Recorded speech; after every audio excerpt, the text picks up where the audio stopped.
Ito pong ano na to, kinakain po ng insekto mga basic ko. Okay? So yung dahon niya kinakain ng insect mga basic ko. Kaya ang ginagawa natin, baka siguro papalitan ko na po siguro yung ano niya. Kaya lang wala pa ako matsampuan na medyo malaki po yung ano, kasi tingnan nyo naman. Okay? So bali papalitan natin itong mga basic. Okay? So yan.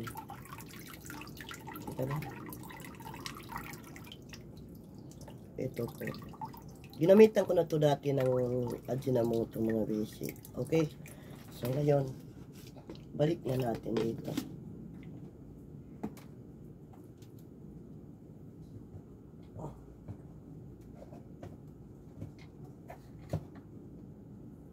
Ito na naman. Ito po ay money plants din mga basic ko. Ito. Money plants na rin to. Okay? Bali ito. Ito mga basic ko, money plants na rin to. Okay? So mula nang linagyan natin dyan, tumigas naman yung ano niya. Ito po money plants mga basic. Okay? So, diligan ko rin yung nasa loob. Meron kasi yung loob ng kwarto ko. Ganito rin mga basic. Okay? So, bali, yan. Okay? So, diligan nyo. Balik natin doon.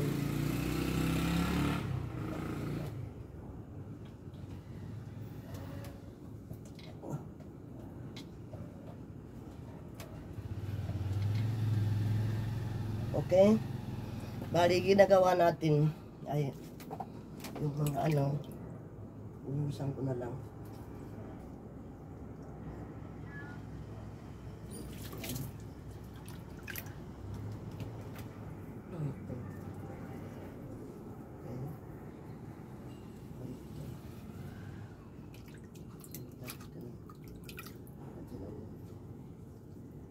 Pangayata na mga ano. So, ayan. So, bali ito, mga besi, Ajinomoto yan.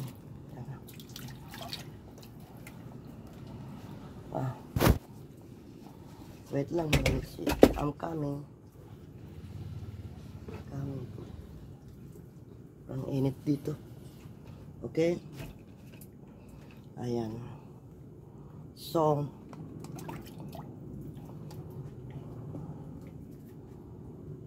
pakintabin niya yung mga ano niya, dahon niya mga basic ko. Ang kagandahan kasi ng Ajinomoto, ikintab po yan. Pakintabin niya yan. Pakintabin niya yung mga ano niyo. Okay? Pakintab natin. Bali yung hindi natin naaabot mga basic ko ay maglagay po tayo ng ano ng problema. Ayan. Okay? Bali, gagawin ko, titindig na lang po ako mga basic. Balikan ko mga basic ko ha, babalikan ko. Ajinomoto mga basic ay talagang napakalamig po sa ano, malamig po yan sa halaman. Okay? So, kaya po yan yung inaano natin. Okay? So, malamig talaga yung ano natin. Ngayon,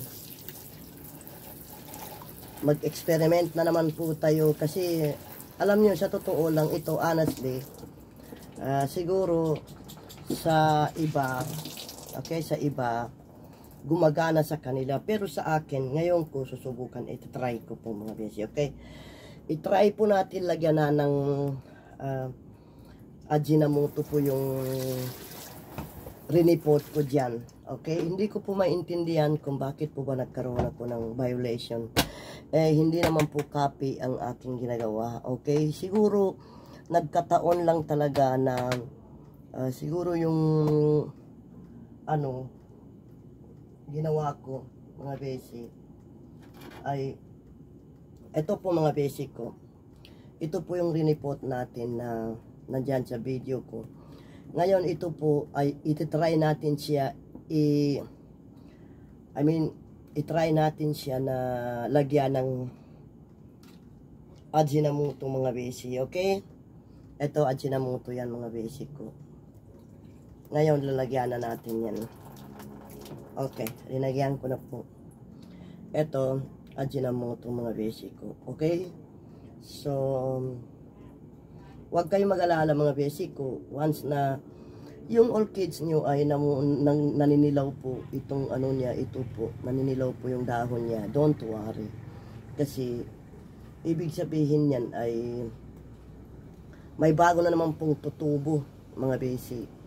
Okay, pakita ko sa inyo mga besi ko ito hindi na ito mabuhay. Bakit po ba naputol ito mga besi ko, naputol. Okay, so hindi na yan mabubuhay. So ito linagyan natin ng Ajinomoto mga besi. Okay, kasi alam mo sa totoo lang, I never put Ajinomoto to my orchids, but let experiment. Okay, so an experiment natin. So ito na naman, this one. Okay, this one we put Ajinomoto for him. Ito po, Ajinomoto to. Okay? Ayan. Pakita ko sa inyo. Ayan. Okay? Ajinomoto yan. Ngayon, dapat yan natutuusin, Ajinomoto. Pag Ajinomoto ang gamit nyo, okay? Ilagay nyo, gagamitan nyo ng Ajinomoto to mga basic ko. Pwede nyo rin siya gamitan ng pampunas. Kasi ginagawa ko mga basic ko, Ajinomoto. Ginagamit ko din yan sa mga leaves niya mga basic. But I never use pa sa orchid ang Ajinomoto. Okay? Ngayon, pinakita ko lang po sa inyo na in-experiment ko mga basic ko yung Ajinomoto na gamitin fertilizer. Okay? So ngayon, Ajinomoto ay ginamit ko na rin pampunas ng anong nila. Kaya dito sa dahon nila. Huwag kayong mag-alala na didilaw po yan mga basic. Kasi yan, normal yan sa orchids. Kaya lang, tulad ng sinabi ko, every once a week kayo magtilig ng halaman, orchid niyo mga basic. Okay, so ngayon ilalapag ko muna dyan at para makainom siya ng ano, okay? So bali gagawin nyo every once a week magdidilig kayo ng halaman ng orchid nyo, then diligan nyo rin ng bago kayo mag fertilizer sa mga orchids nyo, diligan nyo ang muna bago applyan ng fertilizer. Okay, so ganoon po yung ginagawa ko. Bago fertilizer ay dilig muna mga basic. Ngayon pag may ano kayo na maano nyo na dilaw na po yung dahon niya, huwag kayong magpanik mga basic, normal po yan. Okay, so basta tulad ng sinabi ko, every once a week kayo magdilig ng orchids nyo. Okay? So, ngayon, pinapakita ko po sa inyo yung aking pong orchids na ginagamitan ko rin ng Ajinomoto to. Pero hindi ko pa po nasubukan. Gamitan ng fertilizer, gawin fertilizer Ajinomoto. Kundi ginagamit ko lang Ajinomoto sa non-orchids mga basic. Okay? So, tulad ng sinabi ko mga basic ko, huwag kayong magpanik kung magdidilaw po ang mga orchids nyo. Dahil normal po yan mga basic. Normal. Okay, normal sa orchids ng dilaw, magdidilaw. Okay. Ang ginagamitan ko lang ng mga Ajinomoto po mga basic ko, yung mga non-orchids po. Okay? Yun po yung ginagamit ko sa kanila. Gawa ng ano po, ay ginamit po natin yung Ajinomoto. Okay, para ano, Okay, so ito pinunasan ko na to mga beshi, napunasan na to. So tulad ng sinabi ko na huwag kayo mag-alala na didilaw po ang dahon ng orchid nyo kasi Bella! Bola! No! Bola Mooch! Bola! Stop! Stop! Tulog na kayo. Okay? Huwag kayo mag-alala na maninilo yan dahil normal naman yan.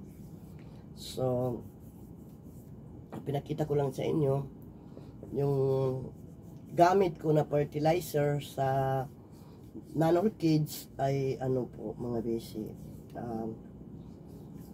Ajinomoto po mga beshi ko. Okay? Kasi yan lang po yung hindi magastos mga beshi.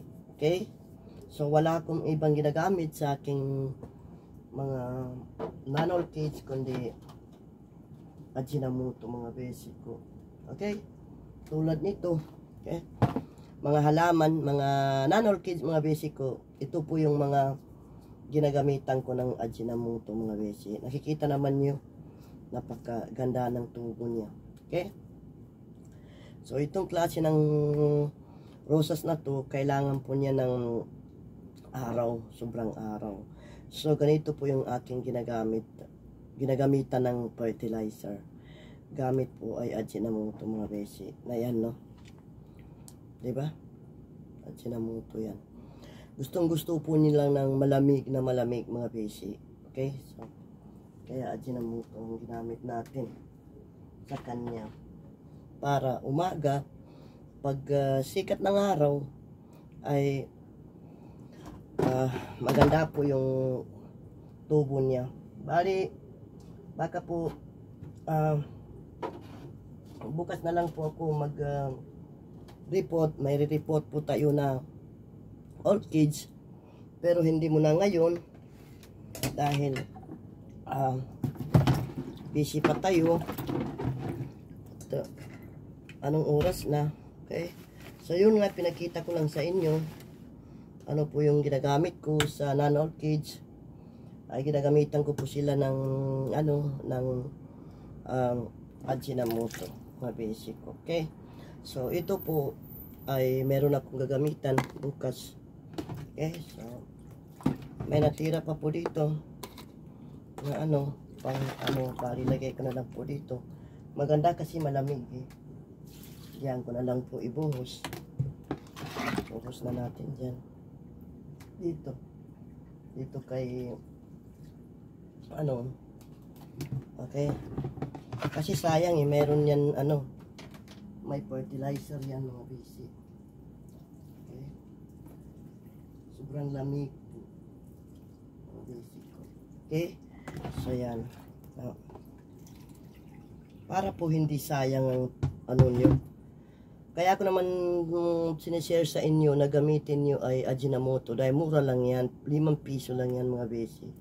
Kayang-kaya ng bulsaan nyo yan, ang Ajinomoto mga besi. So, eto, experiment natin. Lagyan ko. Ngayon ko lang ginamit ito mga besi ko sa orchids. Never ko gamitin to sa orchids ko. Never. But I didn't try mga besi. For orchids. Okay? Hindi ko pa nasubukan yan gamitin yung Ajinomoto. But let's experiment mga besi. Okay?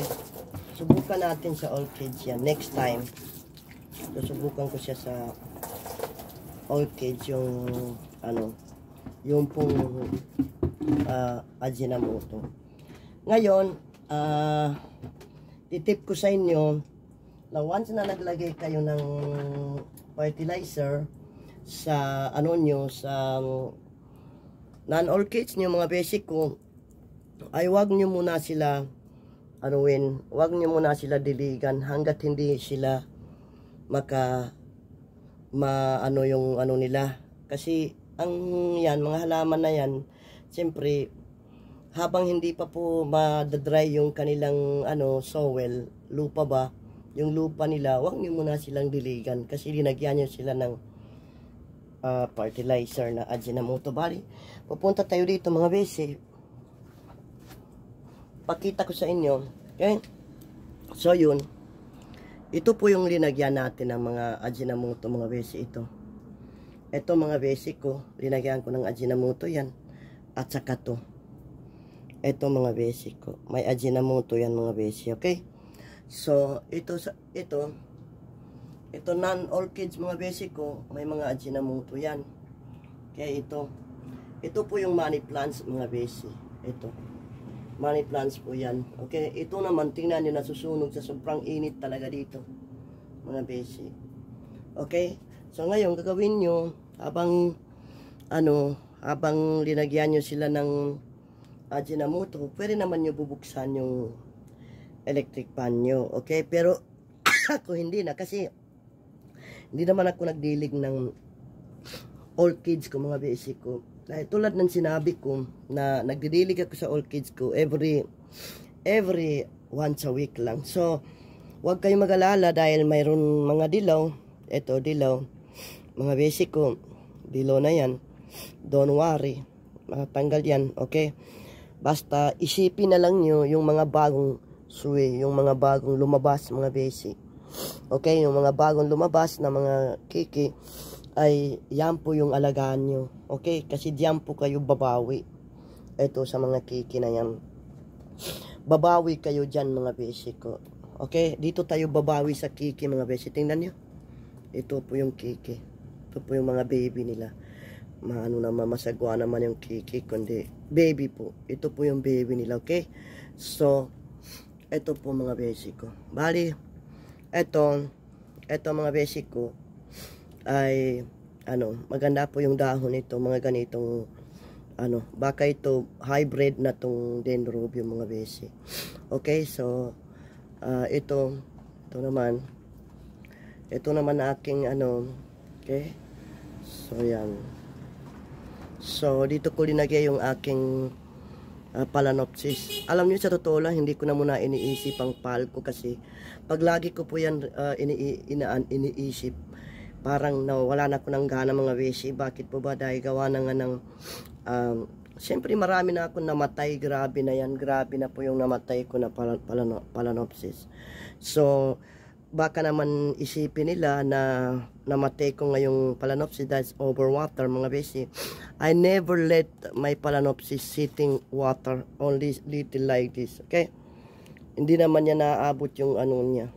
So hayaan na lang natin dyan, dahil baka makadiscover pa yan mga besi, okay? So wag kayong mag-alala na orchids nyo ay maninilaw po yung kanilang dahon. Dahil po yan, basta lagi na lang nyo isipin na bagong mga tubo, doon po kayo babawi mga besi ko. Okay? So, ngayon, ito nasira po mga besi ko, wala na. Hindi ko po alam bakit nasira to eh.